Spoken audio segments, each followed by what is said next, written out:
ज़्यादातर मैं women empowerment पे लिखा है मैंने, अपने पापा के लिए बहुत लिखा है मैंने, क्योंकि ये होता है ना लड़कियों की लाइफ में फादर का जो रोल होता है वो कितना इंपॉर्टेंट होता है। और जब एक लड़की किसी गांव से निकल के एक बड़े शहर में आती है और जिस अपॉर्चुनिटीज उसको मिलती हैं, बहुत लोग के पास शब्द होते हैं लेकिन ये माइक नहीं होता, तो मैं बहुत थैंकफुल हूँ अपने फादर के लिए कि मेरे पास आज एक माइक है और मैं बोल पा रही हूँ।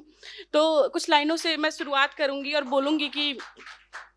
जब मैं लिखती हूँ तो मुझे क्या फ़ील होता है, और मुझे लगता है सारी लड़कियों को ये फ़ील होता होगा कि जब वो लिखती हैं कुछ और बोल पाती हैं, अपने आप को एक्सप्रेस कर पाती हैं। तो जज़्बातों को अपने शब्दों में पिरोने लगी हूँ मैं,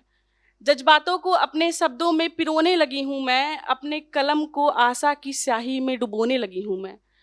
अपने कलम को आशा की स्याही में डुबोने लगी हूँ मैं, कोरे पन्नों तुम अपनी सफ़ेदी बचाओ ज़रा,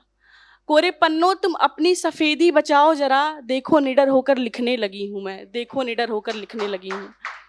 तो और फिर लिखा है कि जब लड़कियां जब बिंदी लगा लेती हैं तो कितनी खूबसूरत लगती हैं। जैसे बहुत लोग जज कर लेते हैं कि सी इज वेयरिंग कुर्ती और बिंदी लगाई हुई है तो सी मस्ट बी लिटरेट, और ऐसा हम लोग देख लेते हैं कि बहुत ज़्यादा हम सुन लेते हैं कि ऐसी लड़कियों के लिए लोग परसेप्शन बना लेते हैं कि एक आउटफिट में हम डिफाइन कर देते हैं मॉडर्निटी। तो मेरा एक पोयम है, मैं आप सबसे भी पूछूंगी उसके थ्रू कि आप मॉडर्निटी से क्या समझते हैं, और मेरा आपसे मेरी पोयम के थ्रू ये सवाल है। तो आधुनिकता की परिभाषा क्या है, आधुनिकता की परिभाषा क्या कोई समझाएगा, आधुनिकता की परिभाषा क्या कोई समझाएगा, और अंग्रेजी ना बोलने वाला क्यों अनपढ़ कहलाएगा, अंग्रेजी ना बोलने वाला क्यों अनपढ़ कहलाएगा। अस्तित्व अपना बचाने में लगी बेबस बेचारी हिंदी, अस्तित्व बचाने में लगी अपना बेबस बेचारी हिंदी, और तुम गवार कह दोगे उसको जो स्त्री पहने चूड़ी बिंदी, और तुम गवार कह दोगे उसको जो स्त्री पहने चूड़ी बिंदी। जाति धर्म पर आ जाए तो तुम दानव बन जाओगे, जाति धर्म पर आ जाए तो तुम दानव बन जाओगे, हर घर में रावण बैठा है इतने राम कहाँ से लाओगे, हर घर में रावण बैठा है इतने राम कहाँ से लाओगे। आस्था बिक गई इस नए युग में, आस्था बिक गई इस नए युग में बिक गए भगवान, आस्था बिक गई इस नए युग में बिक गए भगवान, सब खड़े तमाशा देख रहे जिंदा जल रहा इंसान। लखनऊ में इंसिडेंट हुआ है अभी, सब खड़े तमाशा देख रहे जिंदा जल रहा इंसान।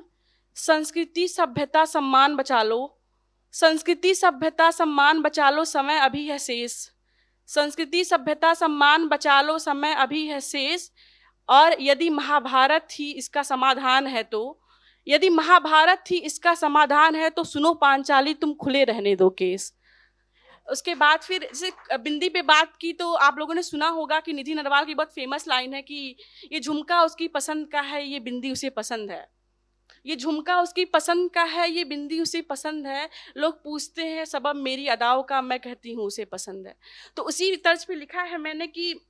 वो कोई अंग्रेजी की उलझी हुई कविता नहीं, सारी लड़कियों के लिए है, वो अंग्रेजी की कोई उलझी हुई कविता नहीं, शुद्ध सरल साधारण सी हिंदी है, वो अंग्रेजी की कोई उलझी हुई कविता नहीं, शुद्ध सरल साधारण सी हिंदी है। और तुम आसमान में क्या देखते हो चांद, और तुम आसमान में क्या देखते हो चांद, उससे ज्यादा रोशन तो उसके माथे की बिंदी है। उसके बाद जैसे हम सभी जानते हैं कि जब हम एक टाइम ऐसा आता है लाइफ में हमारे कि हमको कुछ नहीं चाहिए होता, बस वही चाहिए होता जो हमारे हक का है, अपने हक की बात है ये तो। नहीं चाहिए मुझे कोई ताजमहल, नहीं चाहिए मुझे कोई ताजमहल, ना मोहब्बत की कोई मिसाल चाहिए, नहीं चाहिए मुझे ताजमहल ना मोहब्बत की कोई मिसाल चाहिए, ना कोई जिंदगी भर की उलझन अब ना कोई सवाल चाहिए, ना कोई जिंदगी भर की उलझन अब ना कोई सवाल चाहिए। महक जाऊं मैं इत्र सी,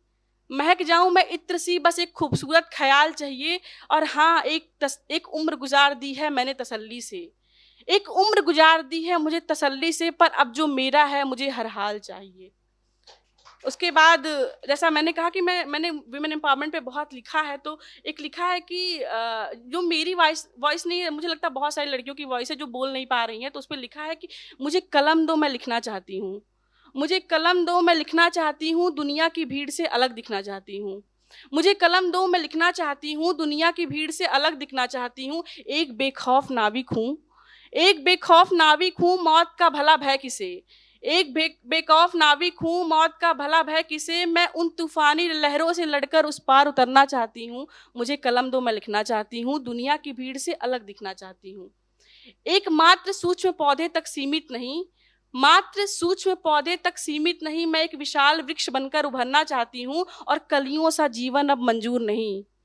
कलियों सा जीवन अब मंजूर नहीं, मैं पुष्प बन निखरना चाहती हूँ। मुझे कलम दो, मैं लिखना चाहती हूँ, दुनिया की भीड़ से अलग दिखना चाहती हूँ। Thank you so much everyone.